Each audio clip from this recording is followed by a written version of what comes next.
And too often in this country, patients are flying solo and they need an advocate. And it used to be the doctor was the patient's advocate, whether it's with insurance companies or third parties or what have you. And doctors' time has become so contracted that they also need to be supported.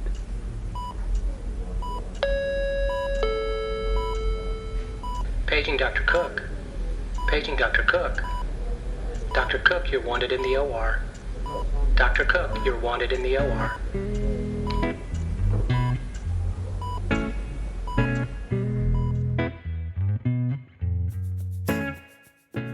Welcome to the Prescription for Success podcast with your host, Dr. Randy Cook.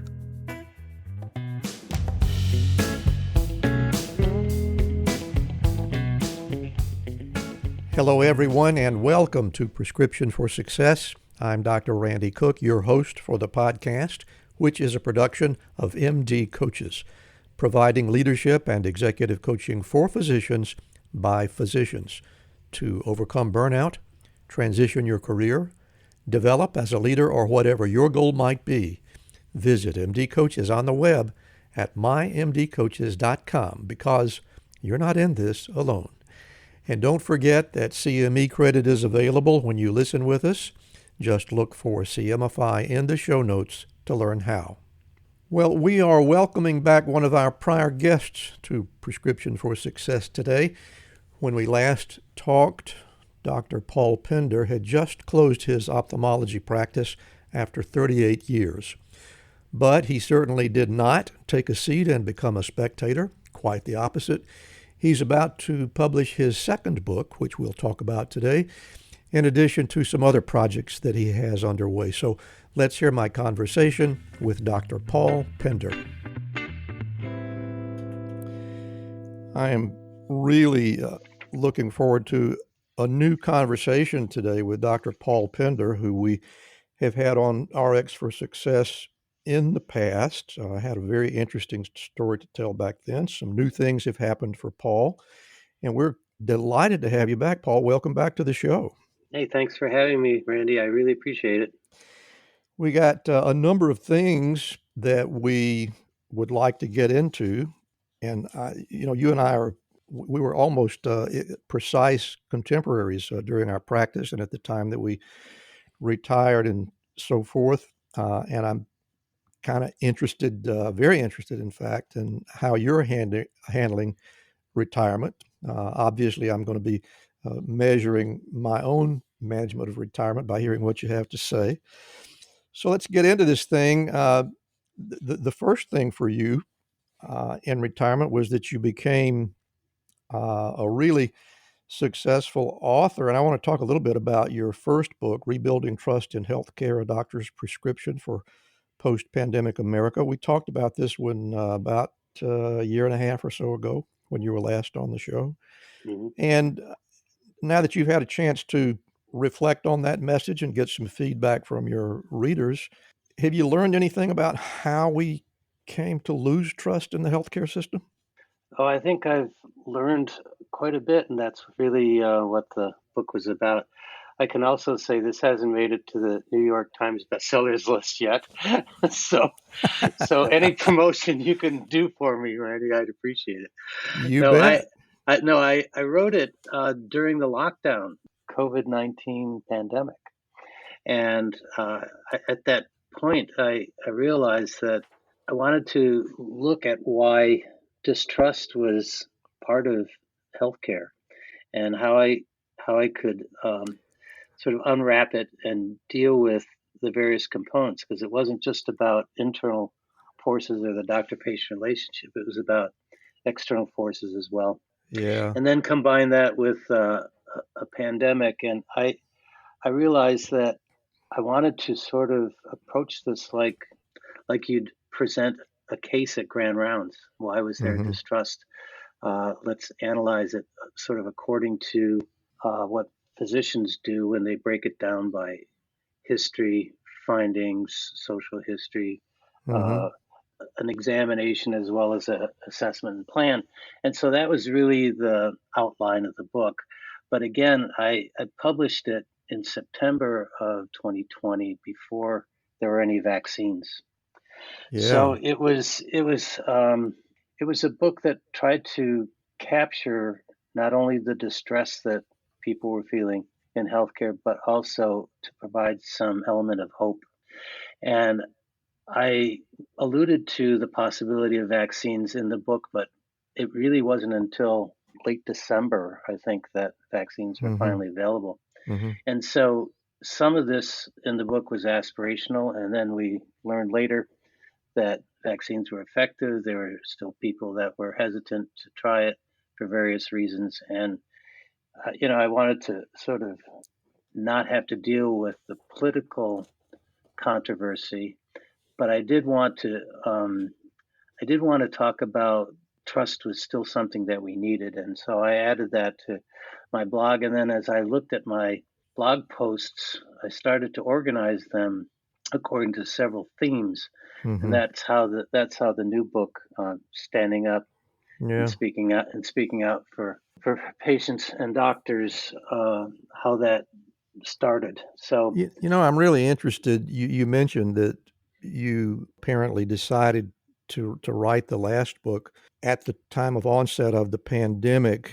Uh, do you think there would have been a book had there been no pandemic? there may have been a book, but it wouldn't have had the same impact, I think, Mm-hmm. because I think what we've discovered is how much healthcare has changed with the pandemic. I mean, just look at something like telehealth. It was an anomaly before the pandemic, and now it's kind of normal operating procedure. I mean, people have telehealth visits. Doctors can be compensated for them. Patients who are in remote locations can actually get care and direction by way of their mobile device. So a lot has happened since the pandemic. Some good, some bad. Yeah, that will always be evolving, I'm sure. There's a new book now, Standing Up and Speaking Out for Patients and Doctors: First Steps Toward Focused Healthcare Solutions. Was the nidus of this new one taking shape during the writing of Rebuilding Trust, or did it come to you later? It came to me later. In 2022, I started to just try to get the the 30,000-foot view of the work that I was doing, and I started to think about different themes for the blog posts that I've submitted, or if I looked at some of the essays I sent to Kevin MD and were published, that they sort of took on kind of a momentum of their own. And because I had one essay that was actually read by the CEO of a healthcare startup, that's really how he contacted me, having read this essay. And the next Hmm, thing I know, that's interesting. we start to communicate, and I was asked to become the director of digital health communications Yeah. for this startup. And we'll talk about the company in Yeah, a I little really want to later. get into the details of that a little bit later on. But Sure. one thing that I would like for you to expound upon just a little bit now, the title of the book is Standing Up and Speaking Out for Patients and Doctors. And I have a feeling that doctors won't have any problem buying into that title at all. But for people who are not physicians, a lot of people are going to say, why do doctors need somebody to stand up for them? Don't they kind of have it made? You know that's an attitude that a lot of people harbor, either rightly or wrongly, for a variety of reasons. But why don't you just go ahead and tell us why do you think that doctors need someone to stand up for them? Well, I think they're getting crushed. I think I think they're getting crushed. Uh, think about the primary care doc who has to see patients at an accelerated rate because his practice was purchased by a hospital or private equity and now has to crank out Hmm. patients. Also has to document everything for billing purposes, and then is handling Hmm. portal questions that Hmm. need responses immediately. Well, Hmm. there He's aren't not enough. just a physician anymore; he's a Right, profit center. he or she is being bludgeoned by the system right now. Hmm. And so we can get into more detail about what's happened to physicians and burnout surveys and all the rest. But I wrote the book because it's about the doctor-patient relationship. To me, that's sacred.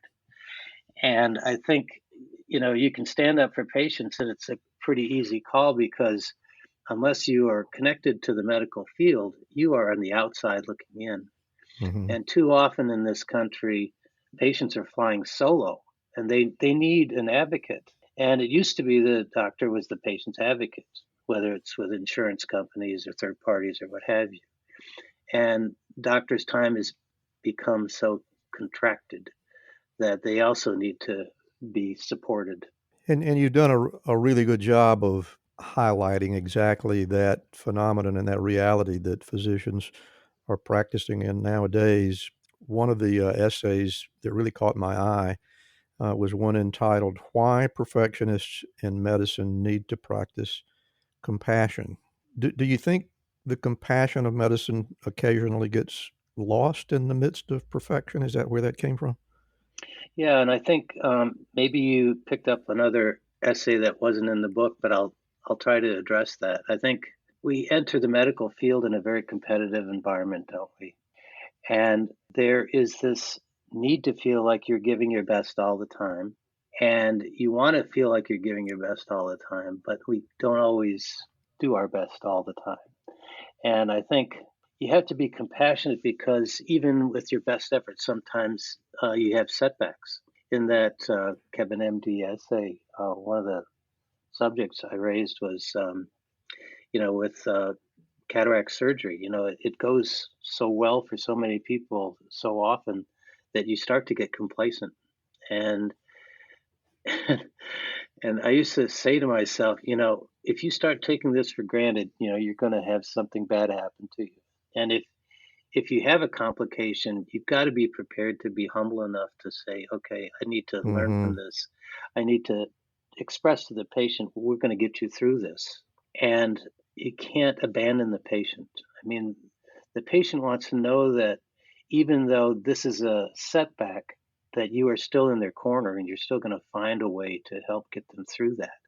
So that will help relieve some of the anxiety. The perfectionism is a burden for a lot of people, but if you don't have compassion for those times when things don't work out the way you want to, then you can lose that very important element of trust that you had with the patient. We'll get back to our interview in just a moment, but right now, I want to tell you about a new sponsor for us. Growing Innovation Health Solutions is a comprehensive medical billing service that allows you to shift the burden of collections off your shoulders so you can focus on patient care. GI Health Solutions has the experience and the expertise to help you manage all your billing-related chores efficiently and professionally.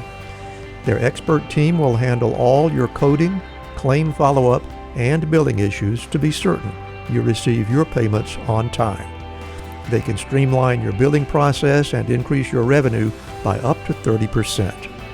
With GI Health Solutions, you'll get more time with patients, less busy work, better cash flow, fewer errors, and improved patient satisfaction. So reach out to Growing Innovation Health Solutions today and let them help your medical group improve profitability and eliminate administrative burdens. Visit their website at www.gihealthsolutions.net for a free consultation. And now let's get back to our interview. How do you think a physician goes about making sure that their compassion comes across? I think you have to make eye contact. I think to me, it was I put a hand on someone's shoulder when I greeted them while I shook their hand. I mean, this was, again, since I retired just before the pandemic, hugs and shaking hands were still socially acceptable. Okay, so Mm-hmm. if I put my hand on the shoulder of a patient who I thought looked ill or had lost weight, I could feel their Right. their scapula through their Mm-hmm. clothing, and I knew that Mm-hmm. they something was happening in their life, and so we would it was an opportunity to sort of break the ice and say there's must be stuff going on in your life. And you wouldn't have to do this on every patient, but you had to be prepared for those people that needed that boost, Right. that professional boost that we gave as physicians. And Paul, what's coming across to me so profoundly in what you're talking about right now is that you are an ophthalmologist. Your patients are almost always examined in a chair that is specialized to position them appropriately in front of refraction equipment. And yet you clearly made sure that you took the time to make physical contact with the patient. Do you think that's common among ophthalmologists, or what do you think? I think, they were probably under the same pressures we talked about. The same pressures that apply to primary care doctors also apply to specialists. You still want to make eye Mm-hmm. contact, and you still want to make sure that they understand you're on their side. The type of arrangements for an exam are different.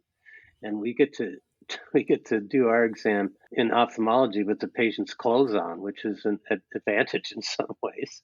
Mm-hmm. So I think the patient may not feel quite as vulnerable, but I also think that they fear losing vision. The fear of blindness is one of those fundamental fears, I think. And so it's our job to sort of be able to temper some of those fears and to be able to have conversations with the patient so that they know that we are going to help them get through whatever problem they have. So that seems to be Mm-hmm. universal among physicians. It's, we're going to address issues that are important to you and what you need right at this very moment. Another title that really caught my eye in the book, at least I think it was in the book. Now, I might have lifted this one out of Kevin MD as well, but there's one entitled Caught in the Middle, How Health Insurance Companies Influence Cancer Drug Selection. Can you Yeah, that's expound another on that one a bit? Kevin MD title. And I think I'm not an oncologist, but I've realized that I've read enough stories that have impressed me when certain medications that the doctor's recommending are either not in the formulary for that health plan or they get shifted to a cheaper drug. And I think the bottom line is that it shouldn't be health insurance companies or pharmacy benefits managers that are making the call. The doc ought to be the one making the call for what's the best drug for that patient in that situation. So that's the summary of my 500-word essay. Okay, there are certain fundamental principles I think that should be followed, and really it's the doc who should be making the call. When I would read a story about a woman, this is a health reporter from the Washington Post, whose Mm-hmm. son had I think juvenile rheumatoid arthritis, but wasn't responding to normal medications. And then they found one that would, but then the insurance company was giving her a hard time and wanted Mm-hmm. the child on a different drug first in step therapy, like try Mm-hmm. this one. If that doesn't work, we move on to the more expensive one, da da da da. But in fact, the family realized that they had already gone through some of the preliminary steps with drugs and that they Right. needed to get to the defined drug that was going to do the best job. But that took jumping through so many hoops that even this health reporter for the Washington Post, and she was someone who understood what it was like from the insurance side, not wanting to spend too much money on drugs without a good reason, and so put up all these other things like pre-authorization to impede the process. She understood what was going on, and here's someone on the, if you will, as a healthcare reporter, was on the inside, but still couldn't really Mm-hmm. get her story across. So when she wrote this piece, I think it was either in Vanity Fair or another well-respected publication. It was an eye-opener for me, and that's something that I would then write an essay about that sort of situation. So Mm-hmm. what I realize is that this pre-authorization is substituting for physician judgment. Pre-authorization is essentially a Yeah. delaying tactic, Mm-hmm. and oftentimes it leads to more complicated things like peer-to-peer review. But Mm-hmm. unfortunately, when the doctor who's advocating for his or her patient is on the conference call with someone who's not even of the same specialty Right. as the as the condition that the patient is suffering from, something's wrong with that system. You bet. And, I hate to give the impression of being a bit paranoid, but I'm convinced that that practice is designed for no other purpose other than to slow things down. My experience with it has been that eventually you do what you recommended to begin with, but it just takes up a tremendous amount of time. And for them, time is money. And for the doctor, it's additional time taken away from what could be good patient care. Hi, I'm Rhonda Crow, founder and CEO for MD Coaches. Here on RX for Success, we interview a lot of great medical professionals on how they grew their careers, how they overcame challenges, and how they handle day-to-day work. I really hope you're getting a lot of great information. But if you're looking for an answer to a specific problem, management or administration challenge, or if you're feeling just a bit burnt out, like maybe you chose the wrong career, well, then there's a faster way to get the help you need. No, it's not counseling, it's coaching. RX for Success is produced by MD Coaches, a team of physicians who have been where you are. I know you're used to going it alone, but you don't have to. Get the support you need today. Visit us at mymdcoaches.com to schedule your complimentary consultation. Again, that's mymdcoaches.com, because you're not in this alone. We'll get back to our interview in just a moment, but right now I want to tell you a little bit about Physician Outlook. If you haven't discovered this remarkable magazine, please do so very soon.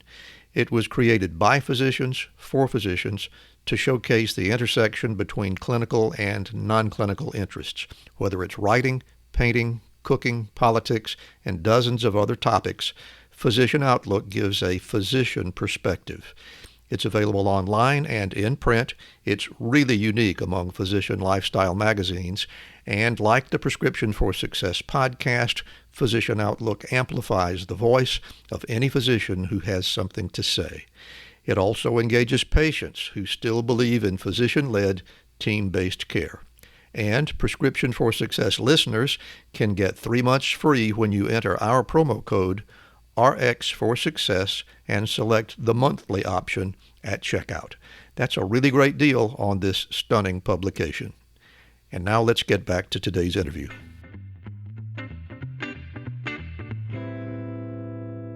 Perhaps you could tell me about one or two of the episodes in the book that you thought were most meaningful. Can you do that? Yeah, I think there's a chapter in the ebook, and it's called Getting Messy in the Game of Healthcare. And it was really a quote from Larry Hightower, the CEO of the company that I advise. And it really was that, you can't stand on the sidelines, and you need to be able to get dirty in the game if you're trying to change it. And so from the perspective of the Goodyear blimp, would you still even know what was happening on the field if you didn't know what the rules were? And a lot of people have been riding in the blimp involuntarily and not really aware of how the rules of the game have changed. And healthcare has been in the process of changing now, whether we like it or not.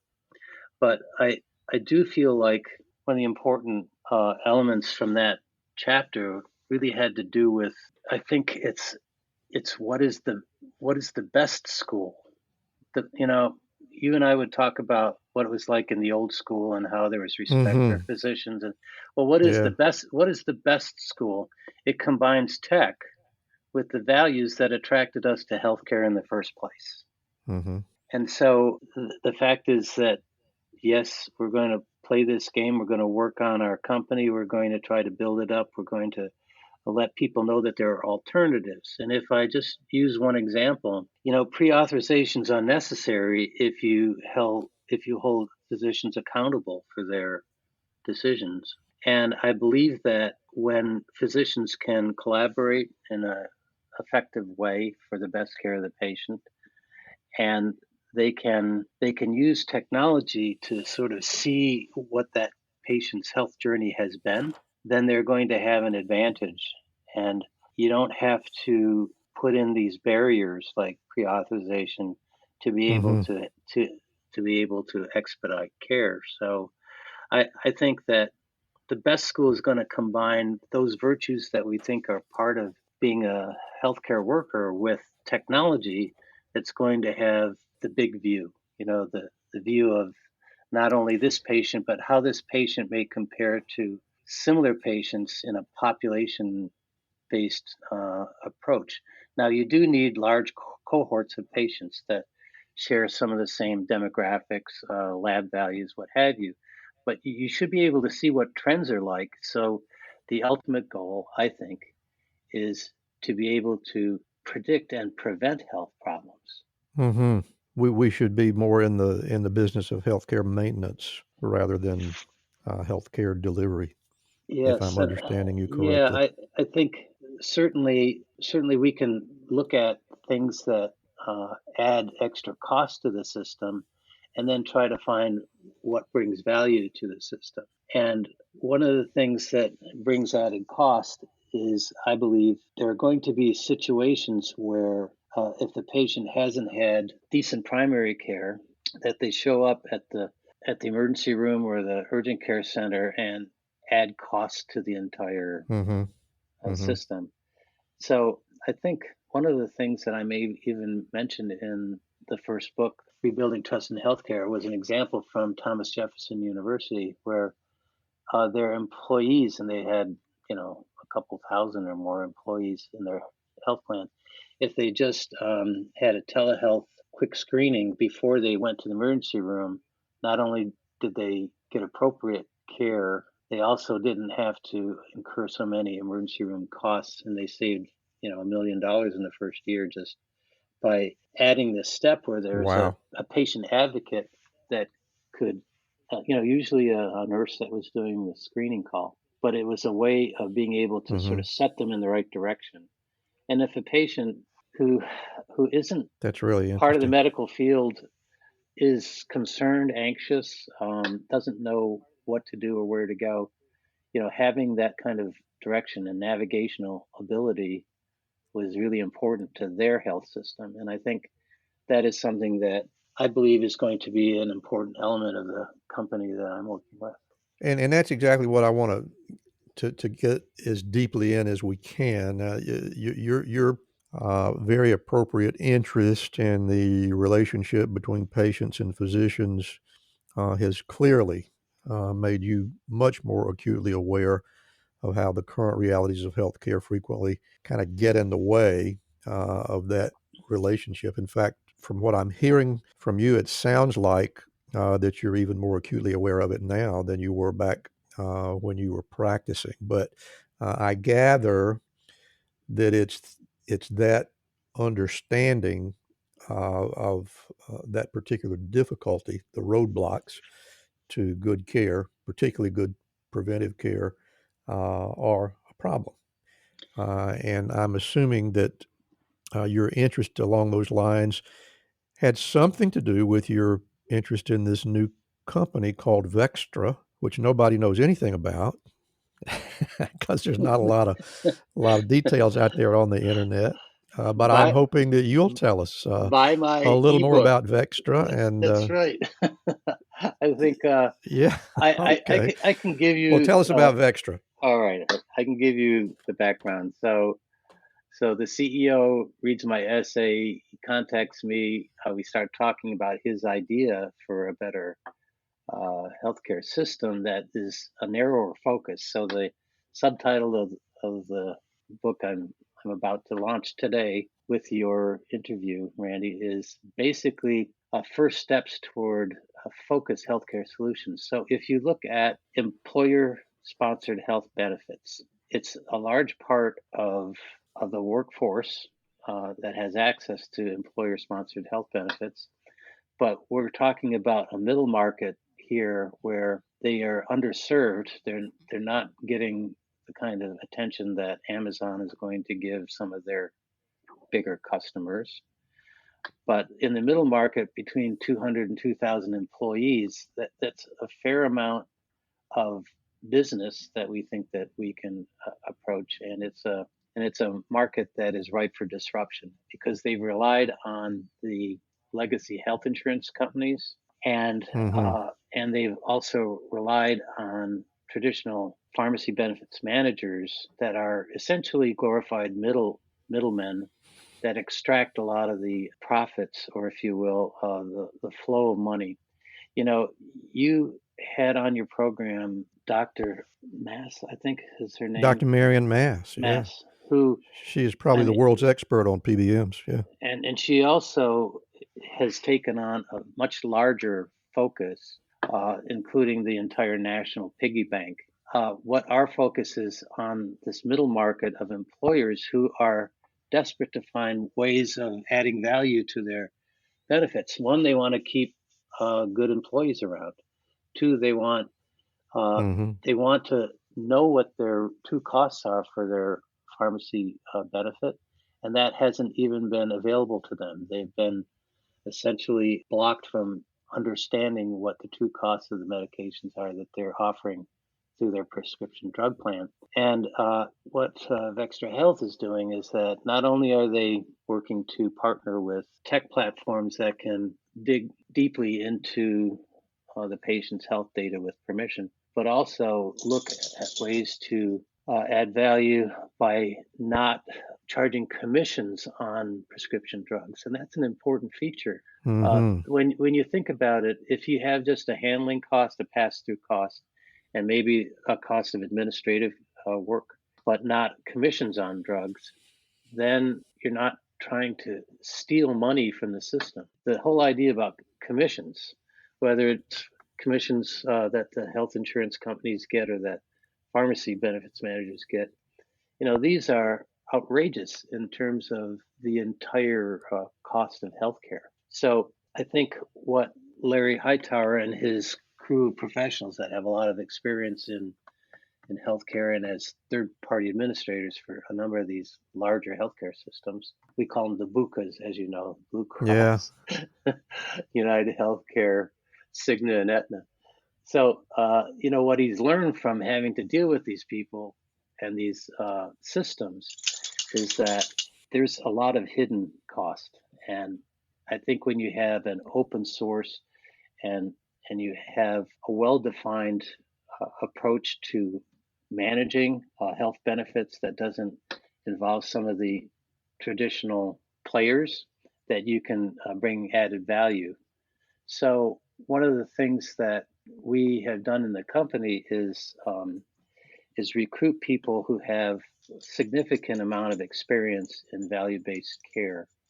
This started out in the Midwest with some of the major employers out there with a health system that has been able to reduce the year-to-year expenses for these employers, but still maintain high quality care. So the blueprint is there. Now it's, as I said before we started the actual recording, when you're a startup, you take the good things that you've learned from experience and you put it into a new system and try to make that work.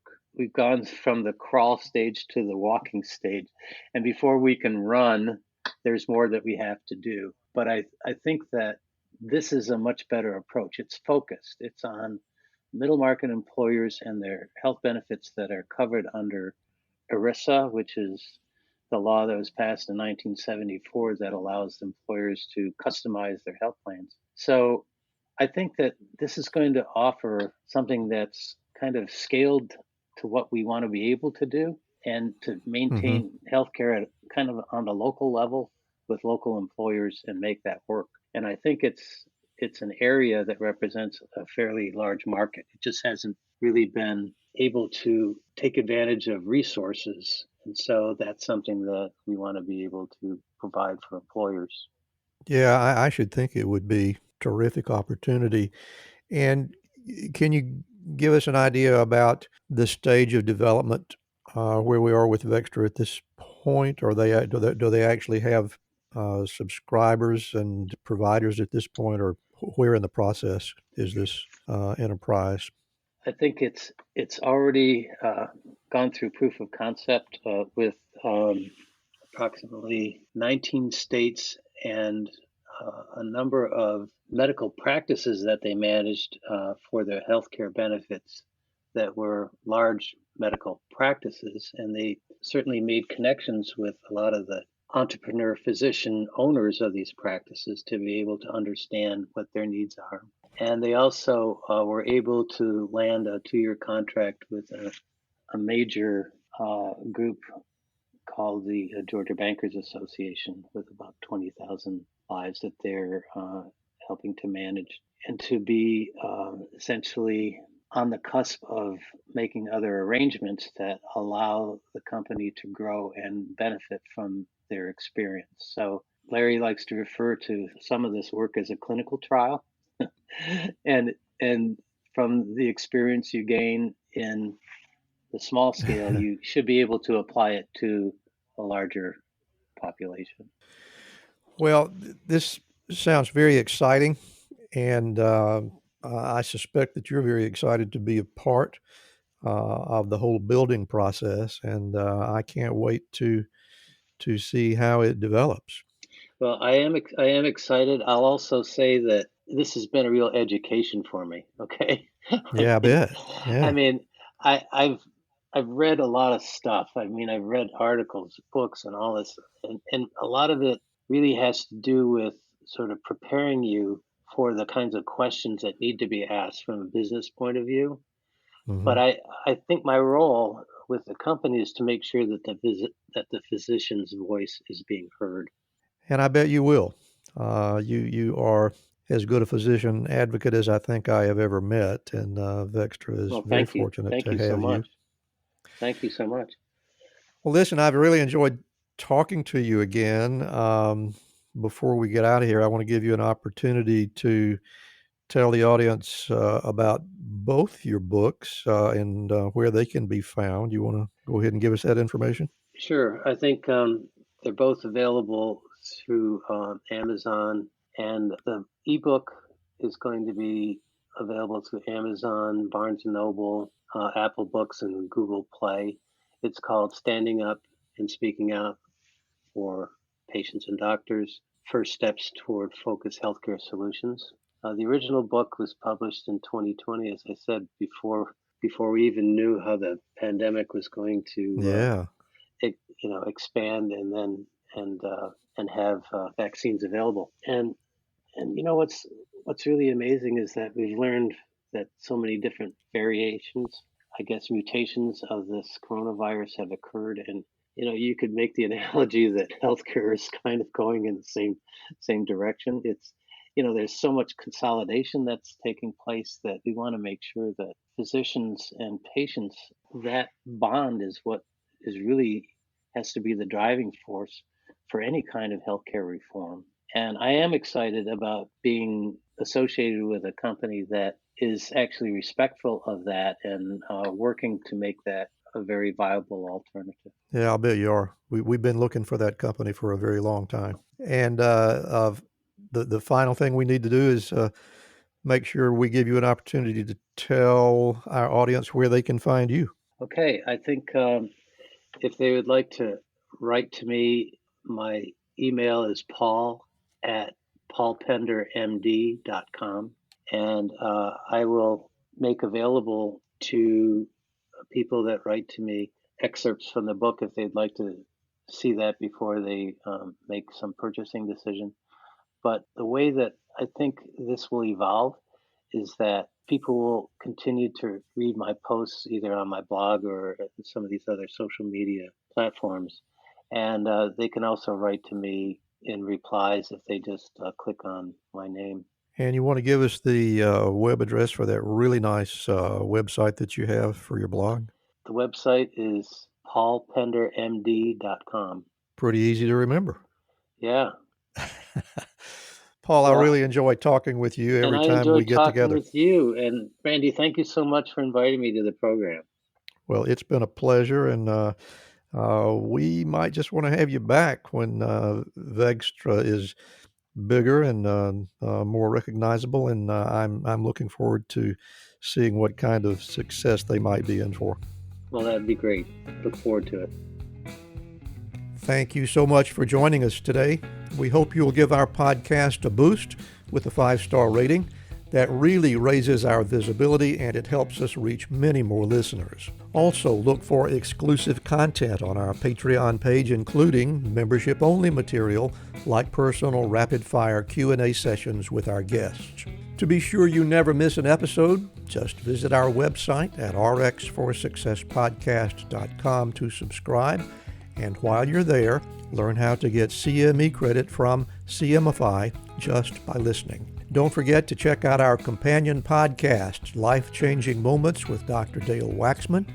Special thanks to Ryan Jones, who created and performs our theme music for the show.